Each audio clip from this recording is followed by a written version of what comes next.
Hello, and welcome to the Content Engine. If you're watching this show, then you believe, like we do, that every company needs to become a media company to thrive in today's content-driven world. And so, the goal of this show is to teach you the mindset, strategy, and tools to help scale your own content empire. Now, today's guest is a serial entrepreneur from the land down under who, by the age of 30, had $5 million success stories to his name. He then moved to the United States, where he founded his own coaching business that helped teach his 3 pillars for rapid growth. Through his coaching, consulting, and speaking, he's helped hundreds of entrepreneurs and business owners achieve rapid growth by actually having their business work for them rather than the other way around.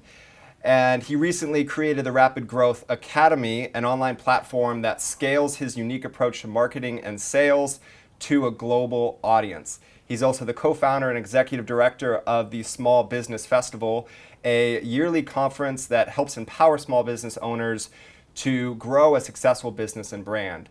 His upcoming book, The Introvert's Edge: How the Quiet and Shy Can Outsell Anyone, helps introverts learn how they can master sales techniques and actually outperform their extroverted counterparts. Full disclosure, I'm actually one of the stories that he writes about in his book. So I'd like to welcome the rapid growth guy and personal friend, Matthew Pollard. Matthew, thank you so much for being here. Mate, I'm ecstatic to be here. I'm loving the new set. Yeah, it's been a little while since you've been here. It has, and I have to say, I mean, it's just looking amazing. So I'm very happy to be on. So if you're a business owner, and I have noticed this a lot, that in terms of how businesses market, it's a very shotgun approach where they have all these different topics, all these different levels of content that they want to storytell around their product, their service, their mission. And I know that creating a unified message can really help bring clarity and create those pillars that all of your content is centered around, so it feels unified. So what process can someone go through in order to start thinking about their unified message? Yeah, sure. So what I might do first is let's explain what the unified message is so people understand a concept, because I think a lot of people think, when I talk about a unified message, people think it's those sparkly words that you put on your, the tagline or things like that. The vision statement. Exactly, and it's so much more than that. I think modern day marketing, and especially with service providers, it's got it wrong. Like people say, you define the marketplace, you find the unmet need in the marketplace, you then create the message for that market, and then you create the sales system. The problem is you're kind of bending yourself to the marketplace. It doesn't feel authentic. That's why when people go out networking, especially if they're service providers, they feel incongruent. Now, product-based companies are always like, why do people always treat me like a commodity? Well, it's because they are a commodity. They're a product-based company. And generally, the reason why people buy from product-based companies is because the salesperson provides a service or some consultation that no one else does, or because they provide all these services when they deliver the product. So a lot of times a product actually is a service-based company, they just haven't realized it yet.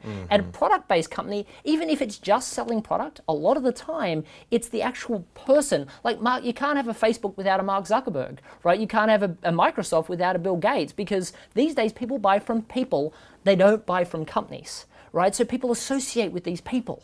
So for me, a lot of people just don't get marketing. And a lot of people then focus on their functional skill. Now, to give an example of the way I view marketing is we need to understand what a person's why is, what they're passionate about. And most people they don't even know what that is, right? So we'll talk about that in a second. But once you have that, you then create the unified message around what you're passionate about.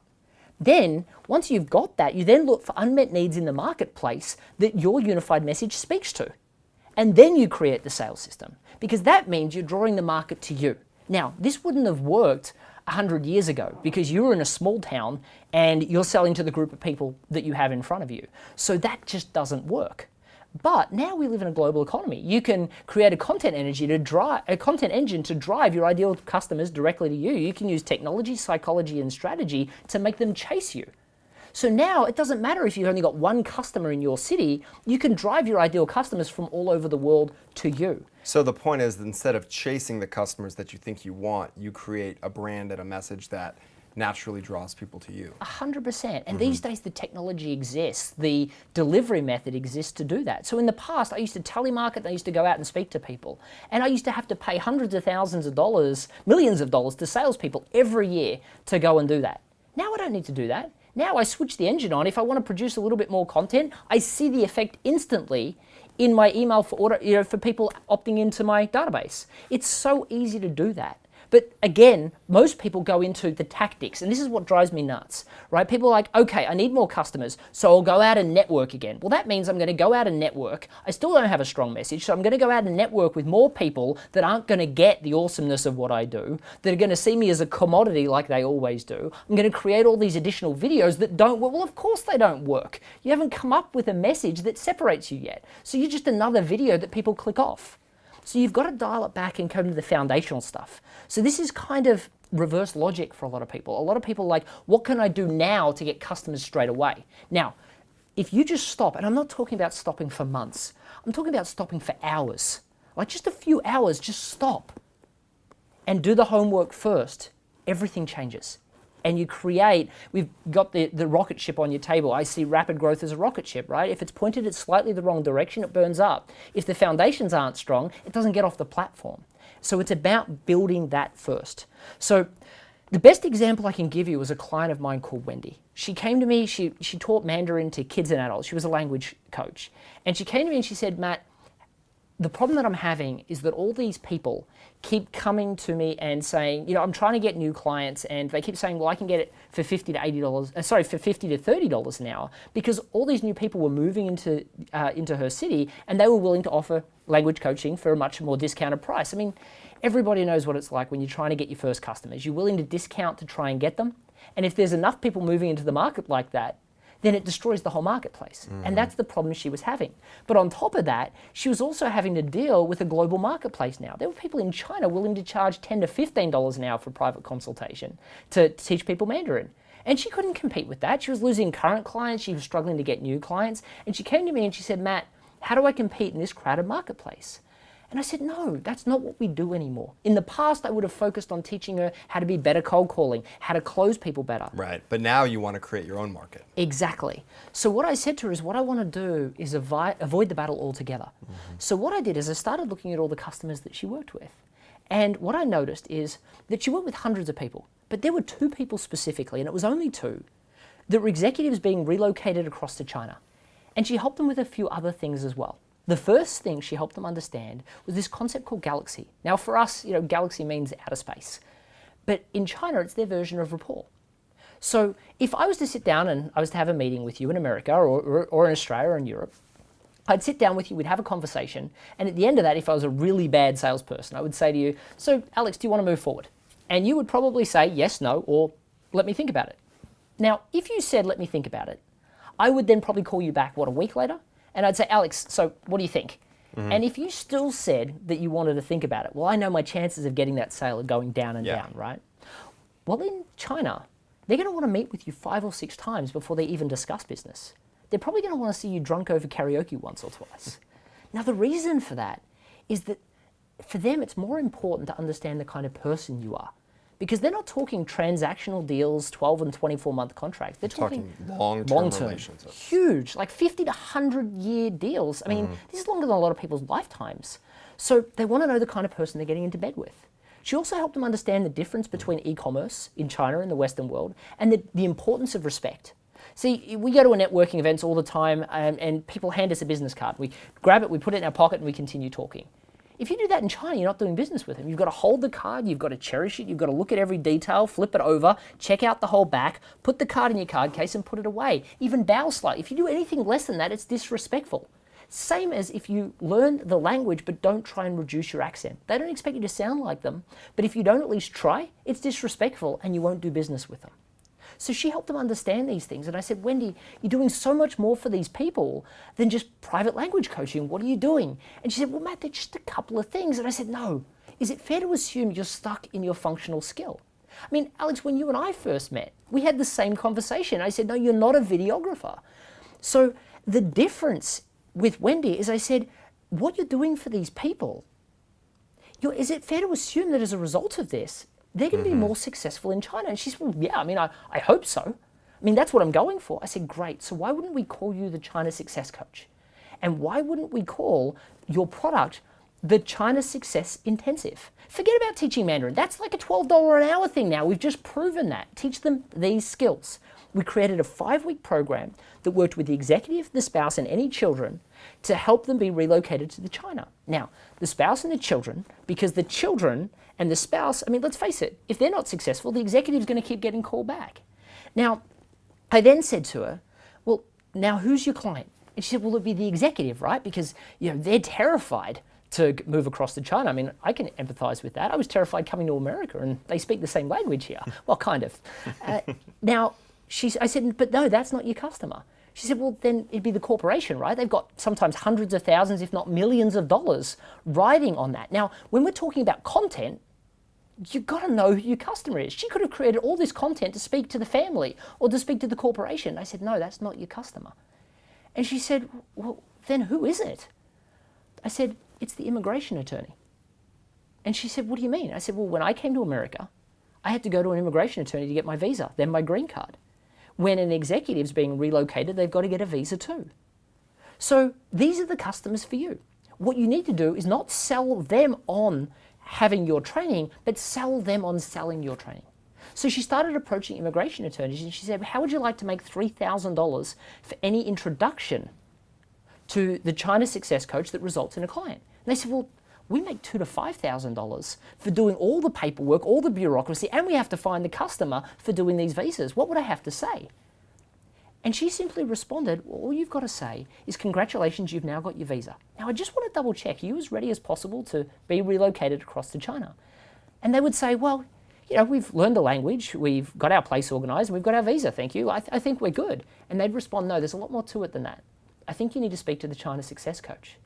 Now, Wendy got on the phone to the easiest customer in the world. I mean, these people were terrified. The company was terrified. There was no cost that was going to be too much.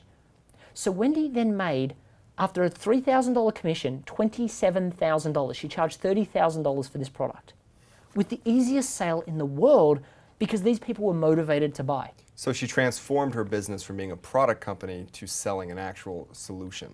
Well, because she'd commoditized herself as, I just teach language. I'm a Mandarin trainer, and there's thousands of them, so I will help you be successful in China. Now, if we look at even your own branding and your own thing that this is a video studio, but there's something unique that you do, just like everybody that's watching.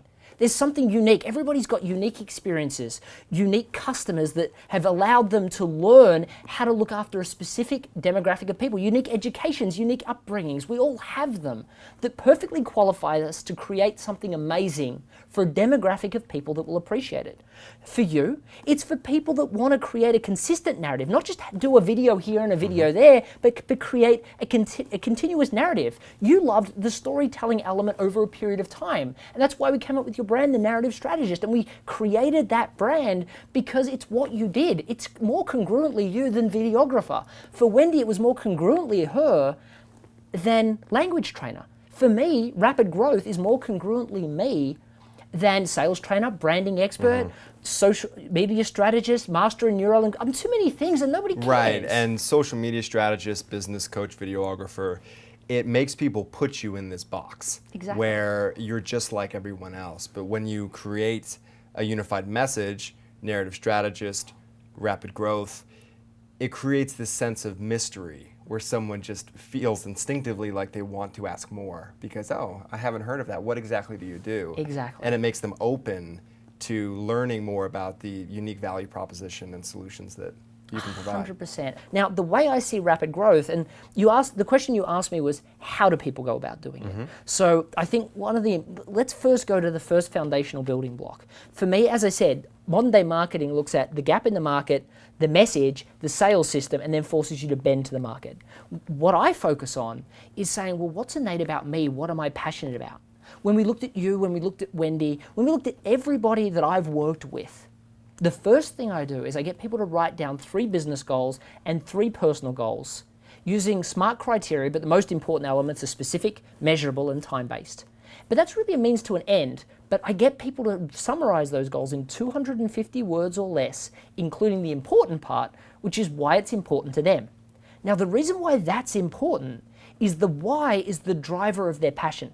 Most people have forgotten what they're passionate about because they've traded it in for what's a good idea right now, what's a money-making exercise, what they believe is the right decision. We've always been told since we were kids, do what's safe, go to the safe, do the right studies to get to the right university, get the safe job. It's always about playing it safe. Well, that means we don't really know what we're passionate about. So we've got this thing and we generally gravitate to something that we know we'll enjoy doing. But we've forgotten what we're passionate about doing. So what I get people to do is write their why statements, and I find that a lot of high achievers will write their goals really quickly, but when they've got to summarize it in 250 words or less with the why, they're a blank slate. They don't know what to write, and they realize that the goals that they've spent all their life working towards aren't actually that important to them. And this is both a troubling time and a liberating time for them, because what will happen is they'll then have to reevaluate. Now, as they go through the process of reevaluating, they'll all of a sudden start to realize that this is something they're passionate about. Now, I've seen people do this in an hour. I've seen people take a few days, not sitting down doing the work, but thinking about it over a couple of days, and to come up with what they're truly passionate about. But once they have those, all of a sudden, this energy comes out they never had before, because now they know exactly what they want. Mm-hmm. See, people inherit their goals from their mother, their father, their drunk roommate they had in college, and you can't get strongly aligned with those. But secondly, a lot of times, because you inherit these goals from other people, they're not aligned. And we, in neuro-linguistic programming, we learn we're presented with 2 million bits of information every single second. Our brain, the supercomputer that is, processes about 126. Mm-hmm. So what we do is we delete, distort, and generalize everything we see, feel, hear, and touch based on our beliefs, our values, our past experiences, and a subset of that is our goals. In short, if we've got goals that are taking us in 6 different directions, that's 21 bits in every direction if they're heading in kind of the same way. And something that I've realized is that many people will focus on means goals versus ends goals, where they feel like they need to take this certain path in life. They need to go to the right school, to get the right job, to get the right training. But essentially, and that's because of what their parents want or their friends want or what society tells them, when in truth what they want is that end goal. They want the freedom of their time. They want money freedom. They want to travel. They want to achieve these things. And so one thing that I really recognized writing down goals is to focus on what you want, because then you can create shortcuts. You don't have to follow the traditional path that everyone else in that market or that industry is following. You can find unique ways to get there faster and much more effectively as well. And I think that's a lot of times people gravitate to what the industry's doing. Mm-hmm. And that's not what you should do. I didn't ask you what the industry says you should want. I asked you what you want and why. And that's a really different thing. Now, a lot of people go, but I might not be able to make money doing what I want. I mean, I'm a business coach, and I coach people for 6 hours. That's it, because I want to help them obtain rapid growth and then move them on. Now, most coaches will tell you that's ridiculous. You want to get them on long-term subscriptions because you can't make money as a coach. Well, I'm in probably the top 1% of coaches worldwide. Yet, I didn't focus on what the industry did. I focused on what I wanted to do. Now, the mistake that people make is they assume that they won't be able to make money out of it. Now, the best quote that I can give people for getting over that is a quote by Jim Carrey. Jim Carrey's a famous comedian. And he did a speech at his university, and he said, my father was a really funny man. He could have been a comedian too. But he decided to take the safe choice and become the accountant instead. Years later, he got laid off, and the family had to do what they had to survive. He learned a great deal from his father, but nothing more important than you can fail at what you don't want. So why not take a chance at what you love? Mm-hmm. Now, most people have gone and done a degree or something around what they enjoy, but tend to gravitate to what they think they can make money out of doing what they enjoy in. Now, what I suggest is come back to what you're passionate about. Once you have that, the next step, and there's a lot of other things that people can do wrong in goals, and we don't have time to go through it today, but in my podcast, Better Business Coach, in episode 17, I go into detail in this for about 20 minutes. But the next step is really about understanding what the unified message is and what the niche of willing to buy clients is. Now, the focus that I would always suggest is the first thing you want to do is create 2 lists. The first list is you write down a list of customers that are super excited every time every time they work with you. They sing your praises to everyone. You ask them to write a testimonial, the 2 lines, they'll write you a page. They go out to a networking function and somebody says, I need a video person. They say, you've got to try Alex, and they sell you for you, right? So that's one group of people. The second group of people is whenever the phone rings, you hear in your head the word cha-ching. These are the people that no matter what price you say, they pay you and you know you make great money out of it. Once you have those 2 lists, what you then look at, and all you've got to do is think of the name of the customer. Just write a list of 2 lists of those people's names. Just write them on the same piece of paper. What you'll start to do is you'll start to know some similarities between those people. It could be that, they're all really into football, or they might all be tradespeople, plumbers, electricians, tilers. It could be they're all tech companies that are trying to get their apps into the App Store. It could be a bunch of different things. And what you want to do is start to put these people into groups. Once you've done that, what you then want to do is you want to get 2 different color pens. I always suggest blue and red because most people have them on the desk. So they circle in blue the groups that they make the most money out of, and they make great money out of. They circle in red the groups that sing their praises everywhere. Each time somebody does this, there'll always be one group, if not several groups, that they make great money out of, but also sing their praises out to everyone. This is the group or a niche that you should work with. A lot of people will have multiple. If you have multiple, pick one. If you're struggling to pick one, go back to your goals because you clearly haven't done them well enough because you don't have that laser focus yet. If you've done your goals well, you'll know exactly which group to pick. Once you've picked that group, what you then want to do is you then want to ask yourself the question, what is the things that I do for this group above and beyond that get these people to work with me? Because here's the thing, if you did everything just like everyone else for that group, then why would they pay you extra? And why would they sing your praises? At that point, you're just competing on price. At that point, you're just competing on price. So there are things that you're doing. So if you think that they're not, pick up the phone and call them. Say hi, just wondering why you work with me. There's lots of videographers out there. There's lots of ghostwriters. Why me? And find out. Then, once you've got that list, look at that list and say, what is the higher level benefit of that? For Wendy, the elements were respect, Galaxy, e-commerce. The high level benefit was China success. For me, as I said, I'm a business coach, branding expert, master in neuro-linguistic program. The list goes on. It's just functional elements. And I can't explain anything except for saying I'm the rapid growth guy because a combination of those skills allows me to help people obtain rapid growth because most people train on just sales or just branding or just social media or just the psychology of purchasing behavior. Just one of those elements. It's the fact that I can bring all of those together and translate them that put me in a specific position to allow me to help people obtain rapid growth. But the term, I'm the rapid growth guy, gets me heard in a crowded market. And that's the power of having that unified message. Now, for a lot of people, this is new information because when you hear from branding experts, you've got to come up with a cool message. It's really about how to frame to the current unmet need in the marketplace you see. Or instead of that, it's like, how do we make our functional skill look better? Or how do we find that cool social media word that's going to work? Or the SEO function, the SEO focus, how do we rank better? But it's all tactics. That's just tactic stuff. It's how do I come back to what I'm passionate about? How do I look at my unique experiences? And then how do I message that in the right way? Now, I know we went through that really quickly. So on my website, if you go to matthewpollard.com/growth, I've got like a 5-step template that'll walk you right through that with detail. And you've got to do this as an exercise. And if there's one piece of advice I can give people, thinking back to that, what I said about the freelance conference where I sat there for 45 minutes, it's not that, well, I like to think I'm great at doing this for people. But the truth is that a lot of people can get there on their own if they just spend the time doing the work.